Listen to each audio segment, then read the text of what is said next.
어제 살펴본 것처럼 이 느부갓네살 왕은 엄청난 규모의 금신상을 만들어 놓고 이제 거기다가 이 사람들로 하여금 강제로 그렇게 절하게 하는 그런 명령을 내립니다. 그런데 오늘 본문에 보면은 이제 바로 이 문제로 다니엘의 세 친구인 사드락과 메삭과 아벳느고가 이제 고발을 당하는데요. 3장 12절, 이제 몇 유다 사람 사드락과 메삭과 아벳느고는 왕이 세워 바벨론 지방을 다스리게 하신 자이거늘 왕이여, 이 사람들이 왕을 높이지 아니하며 왕의 신들을 섬기지 아니하며 왕이 세우신 금신상에게 절하지 아니하나이다. 이게 이제 왕의 분노를 자아내게 만들었고, 그래서 결국은 이제 20절, 군대 중 용사 몇 사람에게 명령하여 사드락과 메삭과 아벳느고를 결박하여 극렬히 타는 풀무불 가운데에 던지라 하니라. 그러자 그 사람들을 겉옷과 속옷과 모자와 다른 옷을 입은 채 결박하여 맹렬히 타는 풀무불 가운데에 던졌더라.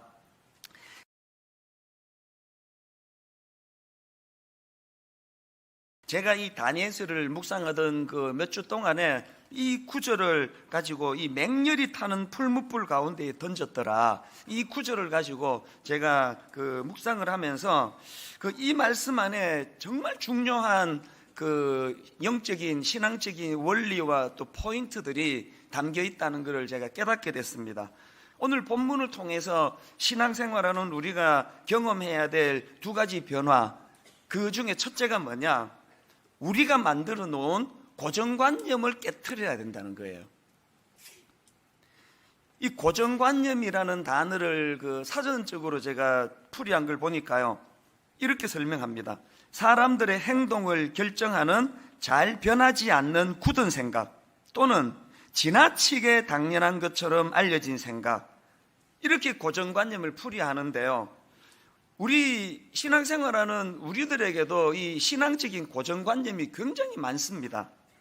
예를 들면은 그 요한복음 11장에 나오는 마르다 이야기를 제가 몇 번 드리지 않았습니까? 지금 오빠가 병으로 시름시름 앓다가 그만 죽어버립니다.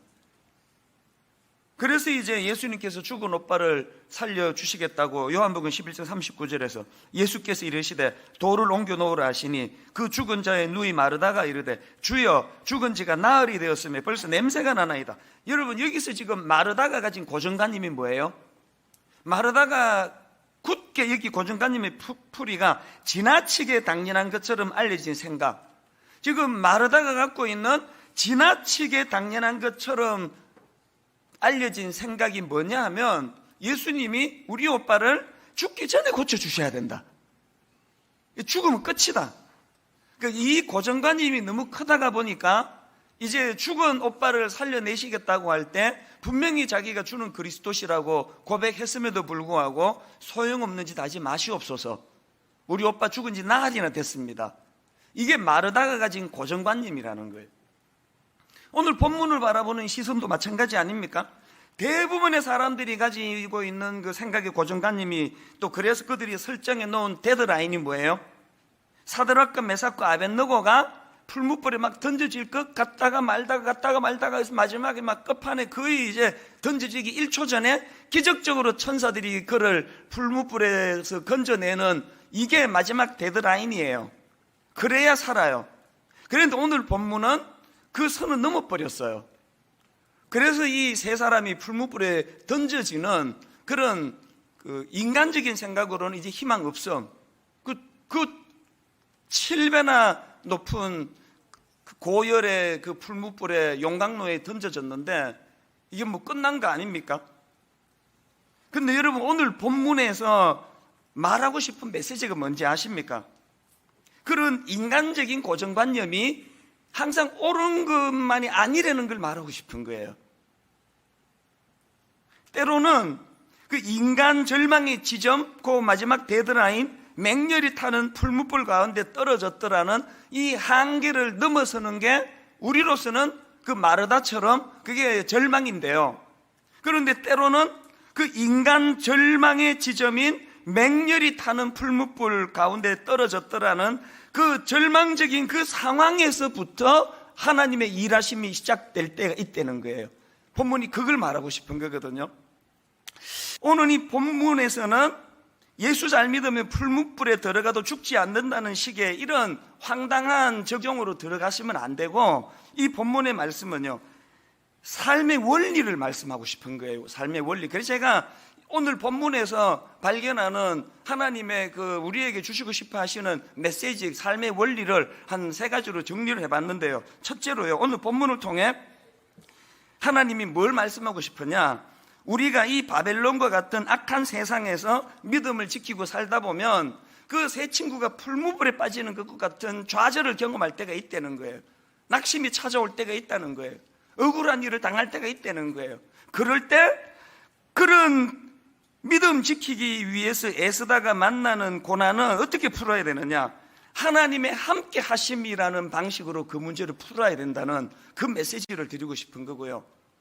그런가 하면은 두 번째 발견한 메시지가 뭐냐, 그렇게 그 하나님과 함께 할 때에 이제 우리의 한계 때문에 생겨버린 고정관념, 이제 끝났다, 이제 절망이다, 마르다처럼 오빠 죽었다, 이런 우리의 한계가 그게 잘못된 것임을 깨달아야 된다는 거예요. 하나님과 함께 할 때에 내 한계, 내가 가진 고정관념의 선이 이게 멀리 더 연장될 수 있다는 사실을 기억해야 된다는 거고요. 세 번째가 더 중요합니다. 여러분, 믿음 지키다가 경험하는 고난, 이 사드락과 메삭과 아벤느고가 경험한 그 고난이 오히려 변장하고 찾아온 축복의 통로가 될 수 있다는 사실을 이들이 기억해야 된다. 나중에 결론 부분에 가서 그 느부갓셋날 왕이 오히려 이 세 사람의 절망적인 고난을 통해 놀라운 그를 인정하면서 그렇게 그 높은 자리에 그를 올려주는 것을 우리가 볼 수 있거든요. 요셉의 경우도 마찬가지 아닙니까? 창세기 39장에 보면 그 성경이 요셉을 묘사할 때 계속 반복해서 이제 사용하는 표현이 하나 있는데 형통이라는 단어예요. 자, 창세기 39장 2절 한번 보십시오. 같이 한번 읽어보실까요? 여호와께서 요셉과 함께 하심으로 그가 형통한 자가 되어 그의 주인 애굽 사람의 집에 있으니, 여기 그가 형통한 자가 되어, 그 다음 3절, 그의 주인이 여호와께서 그와 함께 하심을 보며 또 여호와께서 그의 범사에 형통하게 하심을 보았더라. 여기도 형통이 나오죠. 또 23절 후반절, 여호와께서 그를 범사에 형통하게 하셨더라. 그래서 여러분, 성경이 직접적으로 묘사하는 요셉에 대한 이미지는 꿈이라기보다는 형통이에요. 형통. 자, 근데 여기서 중요한 게 뭐냐, 제가 참 흥미롭게 생각하는데요, 성경이 계속 반복해서 요셉을 향하여 형통한 자가 되어 범사에 형통하게 하심을 또 형통하게 하셨더라, 형통 이렇게 묘사하는데, 이 형통한 자가 되어라는 형통 앞에 꼭 전제를 하나 꼭 공통적으로 붙이더라고요. 자, 보시겠습니까? 앞에 살펴본 창세기 39장 2절을 다시 보십시오. 그 중간에 그가 형통한 자가 되어 있는데 앞에 무슨 전제가 있습니까? 여호와께서 요셉과 함께 하심으로 그가 형통한 자가 되어, 또 3절도 뒷부분에 그의 범사에 형통하게 하심을 보았더라 그랬는데 그 전제를 보세요. 그의 주인이 여호와께서 그와 함께 하심을 보며, 23절도 마찬가지예요. 간수장은 그의 손에 맡긴 것을 무엇이든지 살펴보지 아니하였으니 이는 여호와께서 요셉과 함께 하심이라. 그리고 그 다음에 여호와께서 그를 범사에 형통하게 하셨더라. 오늘 본문이 말하고 싶어하는 포인트가 이거라고 저는 생각을 합니다.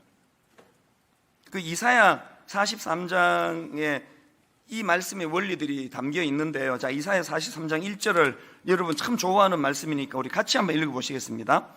야곱아, 너를 창조하신 여호와께서 지금 말씀하시니라. 이스라엘아, 너를 지으시니가 너는 두려워하지 말라.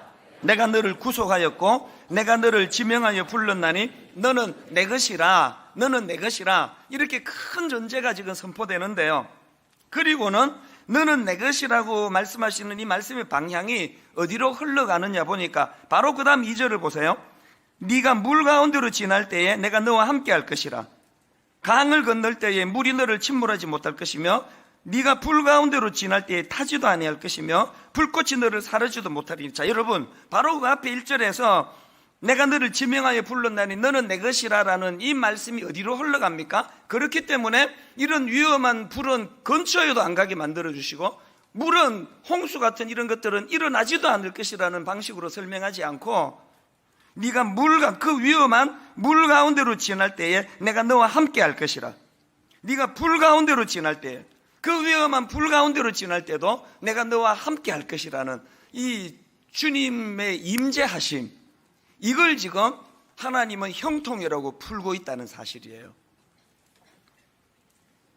이걸 깨달은 사람들만이 부를 수 있는 찬양이 여러분 잘 아시는 높은 산이 거친 들이 초막이나 궁궐이나 내 주 예수 모신 곳이 그 어디나 하늘나라 할렐루야 찬양하세 내 모든 죄 사함받고.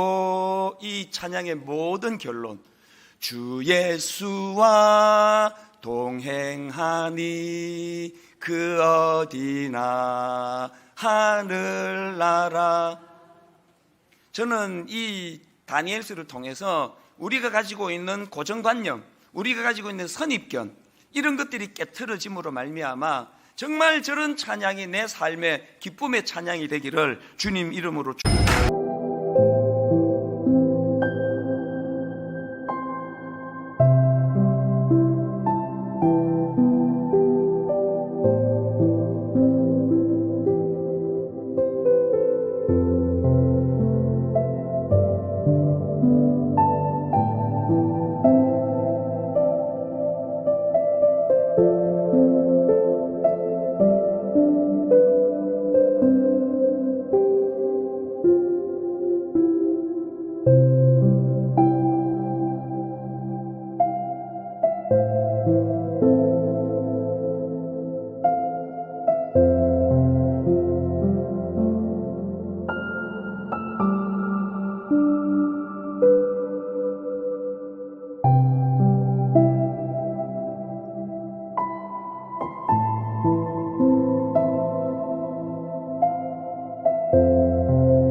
축복합니다.